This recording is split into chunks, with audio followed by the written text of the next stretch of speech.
Hello friends, मैं प्रीति आपके अपने चैनल मंत्रा एजुकेशन हम में एक बार फिर से बहुत बहुत स्वागत करती हूँ। जैसा कि हम सभी जानते हैं 2019 से 21 में जो बैच है डीएड एससी आईटी का जो बैच है 2019 से 21 वाला जो बैच है उनके फर्स्ट ईयर के एग्जाम जल्दी होने वाले हैं। 1 मार्च से लेकर 6 मार्च तक रेगुलर में पेपर है और कोई गैप नहीं है, तो अब ज्यादा टाइम नहीं रह गया है। तो उसी को हमें ध्यान में रखते हुए आपकी प्रिपरेशन को ध्यान में रखते हुए मैं आज प्रीवियस पेपर लेकर आई हूँ। उम्मीद करती हूँ कि ये आपकी प्रिपरेशन में बहुत हेल्पफुल होंगे। तो चलिए बिना वक्त जाया कि हम आगे बढ़ते हैं, लेकिन हाँ, आगे बढ़ने से पहले ऐसे ही इंफॉर्मेशन के लिए, अपडेट के लिए और मोर वीडियोस अगर आप देखना चाहते हैं ऐसे ही, तो जल्दी से वीडियो को लाइक और शेयर कर दीजिए। साथ ही साथ चैनल को सब्सक्राइब और बेल आइकन को दबाना बिल्कुल मत भूलिएगा, जिससे इस चैनल पे आने वाली सभी वीडियो की नोटिफिकेशन आपको जल्दी से मिले। तो चलिए बिना वक्त जाया किए हम क्लास को आगे बढ़ाते हैं। सबसे पहला पेपर है हमारा introduction to disability.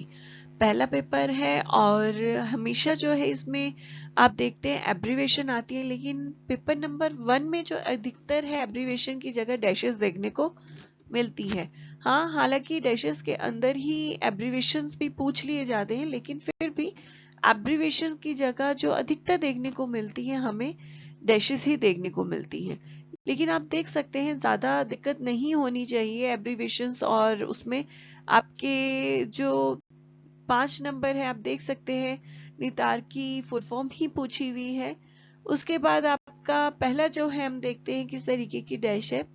any abnormality of partial or complete loss of or loss of the function or a body part organ or system is called। अब की ये डेफिनेशन है, डेफिनेशन को ही बता रखा है कि उसे कॉल्ड को इससे ऐसी जिसमें अंग का किसी तरीके का नुकसान होता है या किसी फंक्शन का नुकसान होता है या किसी ऑर्गन या उसके सिस्टम का नुकसान होता है, तो उसको क्या कहते हैं। नेक्स्ट हमारा देखते हैं hearing loss occurring prior or to the speech and language acquisition is known as dash। Dysgraphia means dash is an example of tertiary prevention। Dash आपका है फुल फॉर्म ऑफ नितार इज। तो आप देख सकते हैं ज्यादा जो है कॉम्प्लिकेटेड नहीं है, सीधे सीधे हैं। आपकी डेफिनेशन पूछ ली गया है कि उसको क्या कहते हैं, फुल फॉर्म है उसको पूछ लिया गया है, एग्जाम्पल आपसे मांग लिया गया है। एग्जाम्पल कोई एक नहीं है, बहुत सारे एग्जाम्पल्स होते हैं टर्शियरी प्रिवेंशन के, तो आप कोई भी लिख सकते हैं, ठीक हो सकता है। डिस्ग्राफिया का मतलब क्या है उसको पूछिए, सीधे सीधे हैं, ज्यादा टिपिकल नहीं है। नेक्स्ट आपका है define the term of disability. ये आपके 2 नंबर के क्वेश्चन शुरू होते हैं। 5 क्वेश्चन है और पांचों आपको पूरे जो है कंपल्सरी अटेम्प्ट करने हैं। और एक चीज याद रखिए, ये आपको लिखा हुआ है 2 से 3 सेंटेंस, लेकिन आपको 2 से 3 सेंटेंस में कवर नहीं करने, कम से कम आपको 6 से 7 लाइनों में कवर करनी है। Like example define the term disability, तो इसमें आपको डिसेबिलिटी की डिफाइन देनी है, साथ ही साथ उससे रिलेटेड एक एग्जाम्पल आप दे सकते हैं और एग्जाम्पल को हाईलाइट करिएगा, जिससे उनको एग्जामिनर को पता लगे कि आपने डेफिनेशन के साथ एग्जाम्पल भी लिखा है। तो नेक्स्ट आप आ जाइए डिफाइन ऑटिज्म।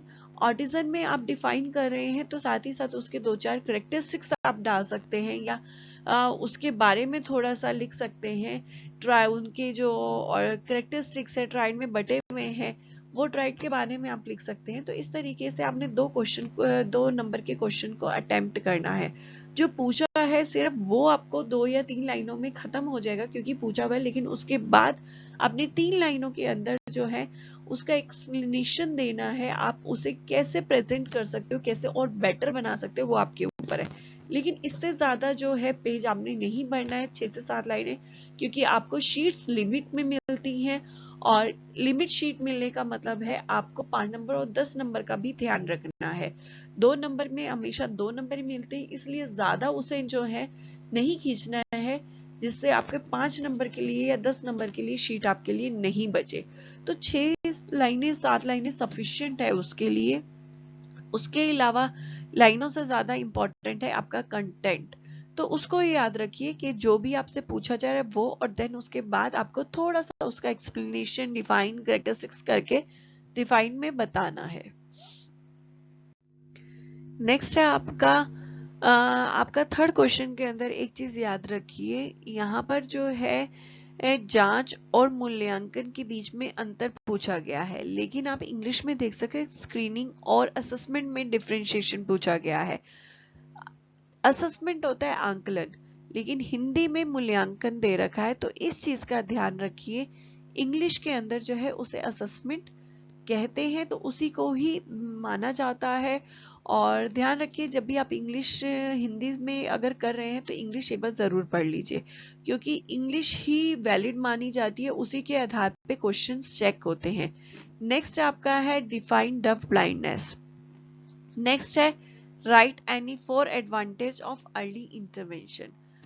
तो एडवांटेज बताने हैं, एक चीज याद रख लीजिए, अर्ली आइडेंटिफिकेशन, अर्ली इंटरवेंशन दोनों ही डिफरेंस होते हैं, तो थोड़ा सा माइनर सा डिफरेंस है इसके अंदर, तो क्वेश्चंस ध्यान से पढ़िएगा कि क्या है। अगर आपको हिंदी में समझ में नहीं आ रहा तो इंग्लिश में एक बार पढ़ लीजिए, और अगर इंग्लिश वालों को नहीं समझ में आ रहा तो एक बार हिंदी आप पढ़ के देख सकते हैं। नेक्स्ट आपका जो 5 नंबर के क्वेश्चंस हैं, आपको 5 नंबर के क्वेश्चन कोई भी 4 करने हैं, इस चीज का ध्यान रखिए। उसके बाद आपका इसमें देख सकते हैं brief note on prevention of disability in India. Second आपका है write the classification of intellectual disability. Third है what are the types of specific learning disability. Next है write the role of special educator in early intervention. Next है write a brief note on the right of person with disability act 2016। Next है discuss role of national institutes in rehabilitation of disabled in India. ये आपको जो question है 4 करने हैं 5-5 number के, तो जो आप अटेम्प्ट करेंगे क्वेश्चन उनको ध्यान रखिए कि आपके 1.5 से 2 पेज के अंदर होना चाहिए, इससे ज्यादा आप नहीं खींचेंगे उसको। और कंटेंट पे ज्यादा ध्यान रखिएगा, पेज का मतलब भरने का ये नहीं है आप एक एक लाइन छोड़ के भरे। आपको जो है 250 वर्ड्स के नियर जो है करना होता है, 250 से 300 के ऊपर, यानी 250 से आप नीचे नहीं जाएंगे, ऊपर आपका जो है 50-100 ऊपर जा सकता है। नेक्स्ट 10 नंबर के क्वेश्चन आपको 2 दिए हैं, उनमें से कोई एक आपको अटेम्प्ट करना है। सबसे पहला है define cerebral palsy, how will you classify CP, explain. Next है discuss the advantage and disadvantage of various model of early intervention. अब यहाँ देख सकते हैं आपके 2 क्वेश्चन है, 2 क्वेश्चन में से एक क्वेश्चन आपको करना है। आप वो क्वेश्चन चूज करेंगे जो आपको बहुत अच्छे से आता है और जिसके बारे में आप डिटेल में अच्छे से लिख सकते हैं, और जिनकी हेडिंग्स के बारे में आपको पूरी तरीके से नॉलेज है, तो आप वो क्वेश्चन को अटेम्प्ट करेंगे। नेक्स्ट पेपर आप देख सकते हैं human growth development and life span approach. इसके अंदर आपको जो है एब्रिविएशंस दे रखी हैं। फर्स्ट आपका AAMR, नेक्स्ट है आपका BKT, नेक्स्ट है आपका IQ, नेक्स्ट है आपका ABC एनालिसिस, नेक्स्ट है आपका MDPS। उसके बारे में आपको जो है विस्तार से लिखना है, यानी आपको 1 नंबर का क्वेश्चन है, 5 अटेम्प्ट करने, फुल फॉर्म्स लिखनी है। नेक्स्ट आपका 2 नंबर के जो है क्वेश्चन है 5 है और 5 ही आपको अटेम्प्ट करने हैं। What is growth, what are the strategies of prenatal development, write about any 2 types of intelligence test. Next है आपका व्हाट इज इम्यूनाइजेशन। इम्यूनाइजेशन जो है आपका वैक्सीनेशन के बारे में बात कर रखी है। What is define learning. आपके नेक्स्ट आपके 5 नंबर के क्वेश्चन है case study method, operant conditioning, development approach, social learning, genetic counselling और फर्स्ट एड। वो सीधे सीधे क्वेश्चन है, ज्यादा घुमा के नहीं है, जैसे आपके सिलेबस में है वैसे की वैसे ही उठा के दे दिए हैं। नेक्स्ट है आपका 10 नंबर के क्वेश्चन। 10 नंबर के 2 क्वेश्चन है, एक करना है। फर्स्ट है आपका write down the difference between growth and development. Next है आपका what is epilepsy, how will you manage an epileptic child in your class. इसके अंदर एक चीज याद रखिए, 10 नंबर का क्वेश्चन है, आप वो क्वेश्चन जैसे मैंने पहले बताया वो उठाएंगे जिसके आपको डिटेल अच्छे से पता है, जिसकी हेडिंग्स आपको बहुत अच्छे से आता है। साथ ही साथ आपको लिखना कितना है ये भी बता दो, कम से कम आपके 4 पेज, यानी ये आपका 500 से 600 के अंदर जो पेजेस हैं वो आपके वर्ड्स हैं वो आपको अटेम्प्ट करने हैं। तो इस हिसाब से आप क्वेश्चन पिक करेंगे जिसके अंदर आप इतना लिख सकें और आपको अपने ऊपर कॉन्फिडेंस होना चाहिए कि आप इतना लिख सकते हैं। नेक्स्ट पेपर है आपका educational assessment teaching strategies and material development. इसके अंदर आप देख सकते हैं expand IP, MDPS, basic MR, what is Upanayan. Next है आपका वेप्स, VAPS वेप्स, इसके बारे में बताना है। नेक्स्ट आपका है 2 नंबर के question, what is error analysis, what is task analysis, explain shaping, what is multi-sensory approach, what are the component of IP। Next आपका आता है 5 नंबर के जो क्वेश्चन है, आपको 4 अटेम्प्ट करने हैं 6 में से। What is evaluation, what is summative evaluation, what is record maintenance, explain generalization with an example, what are activities of daily living, what is project method. इसके अंदर आप ये देख लीजिएगा कि जो आपको अच्छे से अटेम्प्ट आता है वो तो करेंगे, लेकिन आप किसी भी 5 नंबर या 10 नंबर को किस तरीके से करेंगे। सबसे आप पहले जो है कि जो चीज पूछी गई है, लाइक जैसे इवैल्यूएशन पूछा गया है तो उसके बारे में आप लिखेंगे, कॉन्सेप्ट लिखेंगे, देन डेफिनेशन लिखेंगे, देन उसके बाद उसकी टाइप्स, उसकी इंपॉर्टेंस, उसके बारे में एक्सप्लेन में बताएंगे, देन कंक्लूजन। इस तरीके से जब आप लिखेंगे किसी भी चीज को तो आपको नंबर अच्छे मिलेंगे। ऐसे नहीं कि आपने जो पूछा व्हाट इज इवैल्यूएशन, देन उसके बारे में एक पैराग्राफ बना के लिख दिया, तो पैराग्राफ में नंबर बहुत कम मिलते हैं। किसी भी क्वेश्चन को 5 नंबर 10 नंबर को क्वेश्चन को अटेम्प्ट करने का एक तरीका होता है, अगर उसे करेंगे तो आपको नंबर अच्छे मिलेंगे। नेक्स्ट है आपका explain any 5 teaching strategies in detail, what are the principle of adaptation. ये जो है आपके 2 10 नंबर के क्वेश्चन है, तो कोई आपको एक अटेम्प्ट करना है, कोई घुमा के क्वेश्चन नहीं है, सीधे से पूछे हुए हैं, कोई प्रैक्टिकल बेस नहीं है, जैसे आपके सिलेबस में है वैसे ही उठाकर आपको दे दिए गए हैं। नेक्स्ट पेपर है आपका training adaptive skill and functional academic. इसमें पार्ट ए के अंदर आपकी एब्रिविएशन की जगह कुछ क्वेश्चंस और फिलिंग द ब्लैंक्स है। सबसे पहला क्वेश्चन है what is meant by children's readiness for school. Next है give one example of functional aid. Next mention any 2 activity aids, what do you mean by 3 hours. Next आपका filling the blanks है picture reading come under dash skill. Part B आपका 2 number के question है, 5 question है, जिसमें आपका पहला question है what do you mean by CAI, give one characteristics features of CAI। Next है आपका what is meant by conservations in mathematical skills. Mention 2 adaptation to teach bathing skill। Fourth question है what do you mean by VAKT approach. Next आपका define social competencies. Part C जो है आपका पहला question है world whole word approach. Next आपका do the task analysis to use public toilet. इसकी वजह जो है कभी कभी इसके टास्क एनालिसिस के मेथड्स भी आ जाते हैं, ध्यान रखिएगा, task analysis is very important. Next है आपका discuss the readiness skills required for writing. Next है आपका what is errorless discrimination approach, explain it with suitable example.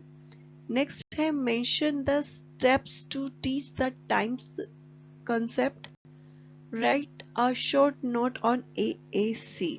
आपका क्वेश्चन नंबर 6, आपके 6 ये हैं जिसमें से आपको कोई 4 करने हैं, कोई भी आप 2 छोड़ सकते हैं, लेकिन आप वो 2 छोड़ेंगे जिनको आप अच्छे से अटेम्प्ट नहीं कर सकते हैं। नेक्स्ट है आपका पार्ट डी। पार्ट डी में के अंदर जो है आपके 2 क्वेश्चन में से जो एक क्वेश्चन करना है लॉन्ग क्वेश्चन के अंदर, what is project method, discuss the characteristics of a good project. Next है आपका prepare a lesson plan of recreational activity for a pre vocational group with moderate mental retardation. इसमें आपको जो question है ध्यान रखना होगा, रिक्रिएशनल एक्टिविटी लेनी है, लेकिन जो एक्टिविटी लेंगे वो प्री वोकेशनल जो ग्रुप है उसके लेवल की होनी चाहिए। तो उसको ध्यान में रखते हुए आपको एक एक्टिविटी लेनी है, उस पे लेसन प्लान आपको बनाकर लिखना है। नेक्स्ट पेपर आपका थेरेपेटिक का पेपर है, और थेरेपेटिक वाले पेपर के अंदर जो है आपका पार्ट ए के अंदर एक्सपेंडेड फॉर्म की जगह एब्रीविएशंस की जगह एक एब्रीविएशन है, बाकी सारी डैशेस हैं। ये आपको 5 नंबर की हैं, एक एक नंबर की जो है सभी हैं और सारी अटेम्प्ट करनी है। इसी तरीके से पार्ट बी है, पार्ट बी के अंदर भी 5 क्वेश्चंस हैं जो आपको पूरे अटेम्प्ट करने हैं। और इसके अंदर जो आपका सेंसरी डाइट दे रखा है बहुत इम्पॉर्टेंट है, याद रखिएगा। नेक्स्ट आपका जो है आपका व्हाट इज रोम, आपका what is articulation disorder, what is movement and defined play. Part C है, यहाँ से इसमें से 6 में से कोई आपको 4 क्वेश्चंस करने हैं। आप यहाँ पे देख सकते हैं ये जो क्वेश्चंस है सीधे सीधे हैं, ज्यादा घुमा के नहीं दे रखे हैं। और ये जो है आपको सबसे ज्यादा जो इसके अंदर इम्पोर्टेंट है, स्पीच और लैंग्वेज के बारे में हमेशा पूछा जाता है, उसको थोड़े से ध्यान से और पढ़िएगा। साथ ही साथ जो है फिजियोथेरेपी के बारे में जरूर क्वेश्चंस आता है, क्या है फिजियोथेरेपी, किस तरीके से यूज करोगे, किसके लिए यूज करोगे, किसी तरीके से भी आ जाता है। और आपका पोजिशनिंग इट्स वेरी इंपॉर्टेंट, कभी कभी आपका जो है ग्रास्पिंग के बारे में, टाइप ऑफ ग्रास्पिंग के लिए भी पूछ लिया जाता है, तो इन चीजों का आप थोड़ा सा ध्यान रखिएगा। पार्ट डी है, पार्ट डी के अंदर describe how music and movement facilities and therapeutics in developing a child with intellectual disability. Next है आपका right any 5 activity and describe how they help in speech and language development. थोड़ा सा practical question है, अगर आपने काम किया है बच्चों के ऊपर तो आप बहुत इजीली 5 एक्टिविटी को बहुत अच्छे से डिस्क्राइब कर सकते हैं। लेकिन जिन्होंने काम नहीं किया उन्हें थोड़ा सा सोचने में टाइम लगेगा कि स्पीच और लैंग्वेज के लिए क्या एक्टिविटी और किस तरीके से डिस्क्राइब की जाए। लेकिन अगर आपने काम किया है तो बहुत इजीली आप इस पे काम कर सकते हैं और अच्छे से जवाब दे सकते हैं। नेक्स्ट और लास्ट पेपर है एजुकेशन साइकोलॉजी। इसके अंदर पार्ट ए है, और जो पार्ट ए के अंदर 5 जो आपको फिलिंग द ब्लैंक्स दे रखे हैं उसको आपको फिल करना है। पार्ट बी के अंदर जो है क्वेश्चंस दे रखे हैं, जैसे कि पहले भी बताया था, डिफाइन पूछी जाती है, व्हाट इज जो है व्हाट इज कॉन्सेप्ट के बारे में पूछ लिया जाता है कि क्या है ये, what is heredity, what is environment, what is growth, what is development, what is cognitions. यहाँ साथ ही में स्टेजेस के बारे में पूछ लिया जाता है। तो इस तरीके से क्वेश्चन जो है 2 नंबर में बनते, साथ ही साथ डिफाइंस जो है वो आती हैं 2 नंबर में। पार्ट सी के अंदर देख लीजिए आप, सबसे पहले जो एजुकेशन साइकोलॉजी का क्वेश्चन है इसमें मेथड पूछे गए हैं, लेकिन एजुकेशन साइकोलॉजी में किसी भी तरीके का क्वेश्चन जरूर अटकता है, चाहे आपका मेथड पूछा जाए चाहे आपका नेचर स्कोप पूछा जाए, एक क्वेश्चन जरूर आता है। यहाँ तक कि आपका जो बीएम का 5वीं यूनिट है उसमें से भी एक क्वेश्चन जरूर अटकेगा, चाहे टेक्निक्स पूछी जाए, चाहे उसमें फंक्शनल बिहेवियर एनालिसिस पूछा जाए, चाहे उसमें प्रोग्रामिंग को इम्प्लीमेंट कैसे किया जाता है उसके बारे में बात की जाए, कुछ भी पूछा जाए वो आएगा। साथ ही साथ आपका पियाजेट की थ्योरी आपका वो आएगा, साथ ही साथ आपका trial and error, classic operant conditioning और सोशल थ्योरी, इनमें से एक थ्योरी जरूर अटकती है। उसके बाद आपका है इमोशनल डेवलपमेंट को इन्फ्लुएंस करने वाले फैक्टर की बात की गई है, तो ये फैक्टर भी आते हैं, चाहे आपका इमोशनल की बात की जाए, चाहे फिजिकल की बात की जाए, चाहे आपका लैंग्वेज की, एक क्वेश्चन जरूर आता है। उसके बाद आपका write education implication of social learning theory. Next है state the difference between growth and development, या तो ग्रोथ एंड डेवलपमेंट की डिफरेंस या उसके प्रिंसिपल पूछे जाते हैं।